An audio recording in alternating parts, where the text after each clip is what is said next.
ডাকসু নির্বাচন ঘিরে এখন সরগরম বিশ্ববিদ্যালয় ক্যাম্পাস। নানা রকম তৎপরতা চালাচ্ছেন প্রার্থীরা। আচরণবিধি লঙ্ঘন সহ নির্বাচনী পরিবেশ নষ্টের অভিযোগ আছে কোনো প্রার্থীর।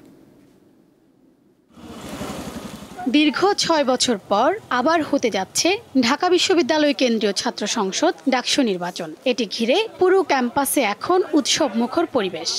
বিভিন্ন রাজনৈতিক দল সমর্থিত প্যানেলের পাশাপাশি অনেক স্বতন্ত্র প্রার্থীও প্রতিদ্বন্দ্বিতা করছেন।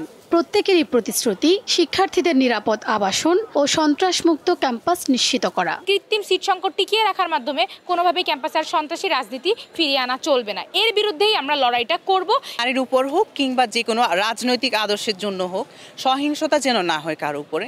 ল্যাকিংস আমাদের আছে, তো আমরা চাই যারা এগুলো নিরসনে প্রশাসনের সাথে তাল মিলিয়ে কাজ করতে পারবে, আমাদের আশা আকাঙ্ক্ষার প্রতিফলন করতে পারবে, তারাই যেন আসে। তবে মনোনয়নপত্র তুলতে বাধা দেওয়া এবং ধর্মকে ব্যবহারের অভিযোগ করেন প্রতিরোধ পর্ষদের প্রার্থীরা। ডাকসু নির্বাচনকে কেন্দ্র করে ঢাকা বিশ্ববিদ্যালয়ে কোরআন বিতরণের ঘটনা ঘটেছে। এখন কোরআন বিতরণ একটি অত্যন্ত সাধারণ ধর্মীয় কাজ, সেটি মানুষ করতেই পারে, কিন্তু এটি যেই সময় যাদেরকে দিয়ে করানো হচ্ছে তাতে খুব স্পষ্ট বোঝা যাচ্ছে যে এটা আসলে শেষ মুহূর্তে একটা ধর্মীয় মেরুকরণ তৈরি করার বা ধর্মকে রাজনীতিতে ব্যবহার করার যে কাজ, সেই কাজ করা হচ্ছে।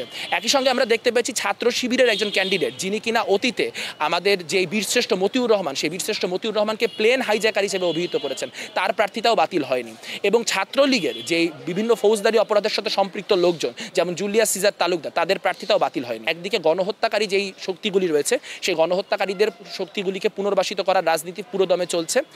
বিভিন্ন বড় শক্তিগুলিকে নির্বাচনী বিধিমালা মানানোর জন্য যে কাজগুলি করা প্রয়োজন, সেই কাজগুলি প্রশাসন করতে পারছে না। এবং ভোটার টার্নআউট যাতে হাই হয় তা নিশ্চিত করার জন্য কোনো পদক্ষেপ এখন পর্যন্ত প্রশাসন নিতে পারেনি। ডাকসু নির্বাচনের আনুষ্ঠানিক প্রচারণা শুরু না হলেও বিভিন্ন প্রার্থীর উপস্থিতি ও আড্ডায় সকাল থেকে রাত পর্যন্ত ক্যাম্পাস সরগরম থাকছে। ছাত্র দলের বিরুদ্ধে উদ্দেশ্যমূলকভাবে অপপ্রচার চালানো হচ্ছে বলে দাবি করেন সংগঠনটির ভিপি প্রার্থী। চরিত্র হননের চেষ্টা চলছে, তারপর হচ্ছে যে পোস্টগুলো দেওয়া হচ্ছে কোনো বাদ বিচার ছাড়া এগুলোকে অ্যাপ্রুভ করা হচ্ছে। আবার এটার এগেনস্টে যখন আপনার হচ্ছে যে রিয়েল পোস্টটা যখন দেওয়া হচ্ছে, অথেন্টিক তথ্যটা যখন দেওয়া হচ্ছে, এটার সাথে সাথে রিলেট করে দেওয়া হচ্ছে, অ্যাকসেপ্টই করা হচ্ছে না। আমরা এই পরিবেশ নিয়ে অবশ্যই শঙ্কিত। এই জন্য বিশ্ববিদ্যালয় প্রশাসনকে অনেক পলাইটলি আহ্বান জানাচ্ছি, আপনারা স্ট্রেট ফরওয়ার্ড নীতি অবলম্বন করেন। 9 সেপ্টেম্বর হবে ডাকসু নির্বাচনের ভোট। শুক্রবার পর্যন্ত বৈধ প্রার্থী 462 জন। 25 আগস্ট মনোনয়নপত্র প্রত্যাহারের শেষ দিন। চূড়ান্ত প্রার্থী তালিকা প্রকাশ হবে 26 আগস্ট। শিউলি শবনম, দীপ্ত সংবাদ, ঢাকা।